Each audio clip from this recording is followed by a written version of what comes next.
Музичка, дијамантска сложувалка. На радио ФМ Врева. Радио Слободна Македонија. Така, ФМ Врева на радио Слободна Македонија, кажав по кратките вести во 15 часот. Имам извонреден гостин во студиово, истакнатиот мултимедијален уметник Аца Станковски. Зошто тој тука? Заради тоа што вечерва во галеријата на Младинскиот културен центар со почеток во 20 часот ќе биде отворена негова најнова самостојна изложба на тема театар. Господине Станковски, за прв пат добре дојдовте во Врева на радио. Еднаш ми имате гостува на телефонски, меѓутоа во живо, пред камери, веб, исто така. Така, да. За прв пат. Добре дојдовте. Ви благодарам. Ја ценам вашата емисија и вашиот ентузијазам кој секогаш вибрира низ брановите на Радио Слободна Македонија и го брендирате ова радио како едно од највозбудливите радија во етерот, така, во регионот. Се надевам искрено дека е така. Јас често знам да си кажам дека сакам да им дадам на луѓето крилја за да можат да долетаат барем до крајот на секој нов ден. И сега вие сте македонски уметник, представник на македонската алтернативна уметничка сцена, познат сте по постмодернистичкиот и често провокативен пристап во своето творештво. Исто така мощно често користите колажен метод на компонирање, зачинец иронија, критички осврнувајќи се кон настаните од се што представува реалност.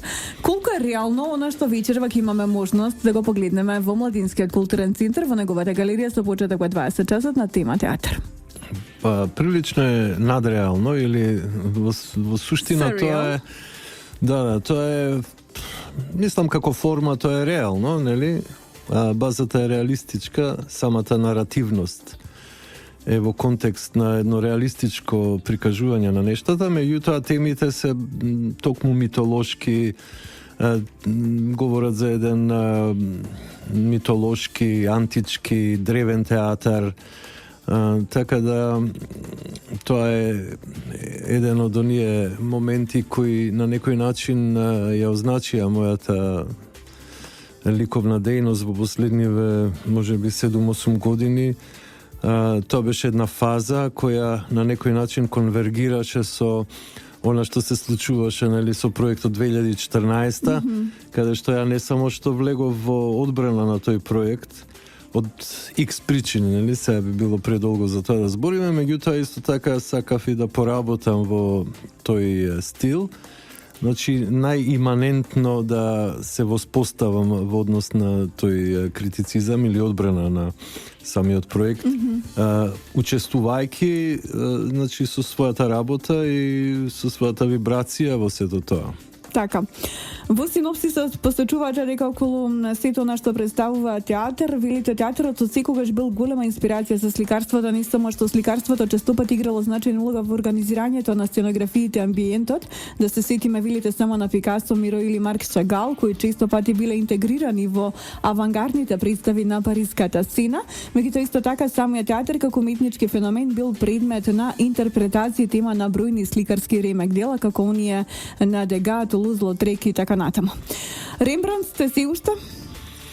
Па да, така е мојот надимак, нели, уште од давно, сигурно преку 30 и кусур години, уште од моето прво појавување негде 1980 година во домот ТНА, па поради мојот пристап, нели, така ми закова еден таков прекар. Меѓутоа тоа е еден голем сликар, еден од најголемите сликари во историјата на уметноста. Вашите колеги велат со најмокната четка. Секако да, тоа е навистина еден универзум од уметник кој влијае поготово во 19 век, он е реоткриен од страна на реалистите, пред се од Гистав Курбе, иако пред тоа бил заборавен поради својот пристап кој воглавном поготово последните деценија две од Рембрантовото сликарство скренува кон еден вид реализам каде што негови модели се токму луѓето од гетото, од еврејското гето и луѓето сиромашни, исто холанѓани од Амстердам, нели, кога он едноставно поради својата неконвенционалност и небрига за материјалното од еден од најпосакуваните и најпознатите сликари во Холандија во тоа време, каде што или портретирал разни аристократи, принцови, така принцоторански, така натака одеднаш тој поради токму своето безмерно трошење и тотална незаинтересираност за прагматичниот живот пропаѓа и станува навистина сиромашен и на крај работи токму за пролетаријатот и за сиромашната класа во Ансена. Но токму тоа го прави херој подоцна, нели, откако е реоткриен, поготово Курбе бил еден вид социјалист, еден подржувач на Париската комуна во свое време, бил ставен како комесар за уметноста, неговата љубов кон уметноста, нели, заштитила манијаците кои исто така постоеле у тоа време, кои сакале да го вандализираат Лувр, тој го заштитил Лувр, пукале, нели, на некој платно од Рубенс и така. Он се изјаснил против тоа и благодарејќи му нему се, нели, Лувр е еден, ако не и најбогат со сликарски дела, заедно со Ермитаж, предпоставам, во светот. Во секој случај тоа е една реоткриена величина која подоцна пак станува символ на сиромаштијата, на пролетаријатот, на работничката класа, на сите угнетени и понижени, но исто така е символ за демохристијаните кои во него гледаат една голема верба, значи вера, една неверојатна религиозност. Така да он стана символ и на левицата и на десницата во 20 век. Значи ги обединува сите, како што ги обединува со една огромна љубов и една огромна енергија која зрачи за сите без исклучок. Значи за сите без исклучок е нашата вечерва ќе биде пласирана во галерија на Младинскиот културен центар со почеток во 20 часа. Значи вие сакате, така? Дали ви е целта да ги обедините сите? Па ја имав една изложба се викаше Нудизам, каде што пола од делата беа токму во модернистички манир направени, а пола во класичен манир и сакав само да им покажам дека патот кој оди нагоре и патот кој оди надоле е еден пат, да, што би рекле зен будистите. Едноставно сакав да им покажам дека во човека, поготово денес, кога сите идеологии се на некој начин расформирани, имаме еден идеолошки еклектицизам, значи еден збир од безброј добри и лоши аспекти на одредени идеологии кои доминирале во 19 и 20 век.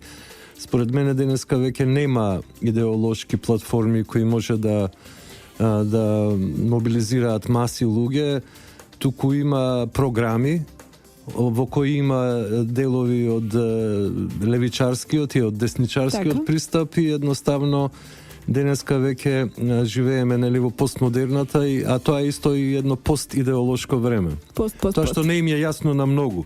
Еве, гледам многу луѓе, например, повторно влегуваат во некој романтицизам од типот левица, нели, левица, тоа е достојно за почеток на 20 век во време на Ленин, така, но добро, нека се забавуваат. Може би во недостаток на инвенција мора така да прават, да одат назад. И првиот век буквално тоа го нуди. Да се откриваат и реоткриваат многу нови музички правци, да се постигнува по многу нови литературни правци, да се нурнува нели во се што е веројатно исконско од светот на театарот. Тука се значи сите симбиози на светот веројатно вклопени и се она што представува 21 век. И сега во 21 век вие нели во последно време творевте на тема театар, да се навратиме на нашата вечерва, ќе има можност публиката да го види. Колку дела ќе бидат представени? Па ќе има 25-6 дела. Некои се од поголем формат, некои се од помал формат. Во сите доминира фигурата, човечката фигура. Тие се сите конципирани на еден неокласичен план, нели, стилски. И едноставно си поигриваат, нели, мислам ја веќе си поигрувам подолго време со тоа враќање во некое минато. А тоа го правам од аспект што денеска еве ги имаме сите можности, нели, за експеримент, но секогаш она што било историја на уметност е како еден, да го наречам условно, хипермаркет на стилови, така е тип на инспирација, каде што уметникот се навраќа повторно и повторно. Не само уметниците, мислам ликовните уметници. Вие повторно се извинувам што ве влегам во збор, се навраќате на вашите почетоци, се навраќате кон себе си самиот, се реоткривате повторно преку своите дела? Па така нешто, јас во мојата долга кариера сум работел скоро во сите можни правци, дури сум излегувал од самиот ликовен медиум со некои мултимедијални експерименти, со концептуални решенија, понекогаш и перформанси и така натака, така да бев доста отворен во однос на експериментот И познато ми е тоа, да речеме, играње со структури. За мене, например, стиловите беа техники. Тоа е еден чекор напред во постмодерната, зашто откако стилот ќе биде промовиран и ќе згасне на историски план, тој станува како еден модел. Дури во Photoshop денеска имате некои ефекти као Ван Гог или Гоген ефект или некој импресионистички ала Моне ефект. Тоа значи дека едноставно целиот пристап во тој технолошки контекст напредува, а она што останува на ниво на уметноста, поготово денес, кога имаме една ваква шизофренија, нели, и кога нема некој мејнстрим кој може да ги понесе луѓето како некој нов изам или нов поглед или визија на нештата, ние фактички влегуваме у едно ново доба, каде што самата историја на уметност ни е плейграунд, ние превземаме од таму разни, дали технолошки или на некој класичен алхемитски начин, и тогаш создаваме некои нови контексти кои повторно ќе бидат представници на едно време. Така. Едно време кое ќе биде еклектично, кое ќе биде синтетичко, кое нема да има како во време на модерната херојски стилови, нели, кои ќе заговараат тоталитарни промени во уметноста. Едноставно секој копа по својата нива, што би рекол Волтер во своето ремек дело Кандид. Човека е волк или човека е човек? Томас Хопс, па понекогаш му е волк, понекогаш човек, а понекогаш најмила фигуретка за игра, нели? Така да ние ги имаме сите тие варијации. Инаку, ако ја погледаме денешната светска политика, токму Хопс е многу актуелен, нели, со своите мрачни, нели, сценарија, рационалистички, емпиристички, кои токму иницираат на една суров егоизам во однос на одредени пунктови на моќ, така, кои безмерно се збогатуваат и стануваат све помоćни за сметка на другите кои влегуваат во една мизерија и во едно преживување.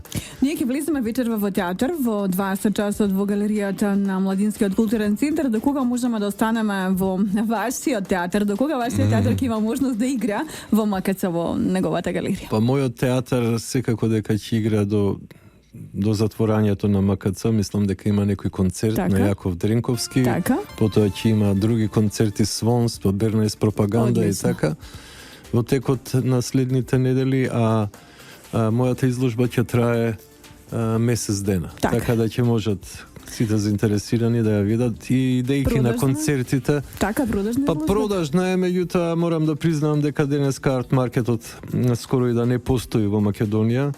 За жал, еве повторно ќе кажам дека сите овие наши олигарси, нели, под наводници, меѓутоа сепак олигарси во еден компаративен смисол во однос на рајата, нели, во однос на плепсот, се неверојатно некултурни. Би рекол дека повеќе се интересираат за некои мизерни страсти во животот и за некои така чисто снобистички начини на пројавување, отколку што има вистински интерес за култура. Ви се поклонуваме, се разбира, од небеса до се што представува земја на тло, почитува Нацо Станковски Рембрандт, се уште алијас Рембрандт. Значи, вечерва ја се разбира дека ќе видиме дел од публиката на она што представува отворање на вашата изложба. Сите оние кои што вечерва во 20 часот ќе го пропуштат истото отворање на изложбата Нацо Станковски именувана како театар, ќе можат да ја проследат изложбата во галеријата на Младинскиот културен центар, се разбира, во наредните 30 дена. Благодарам многу. Ви благодарам, Елена. Јас ви посакувам блескави моменти во вашата кариера. Знам со каква љубов го работите ова и посакувам РСМ да се слуша што повеќе и повеќе во Македонија и во странство. Така, на www.rsm.mk не имаат, се разбира, сите оние кои што сакаат да не имаат на било која точка од планетава Земја.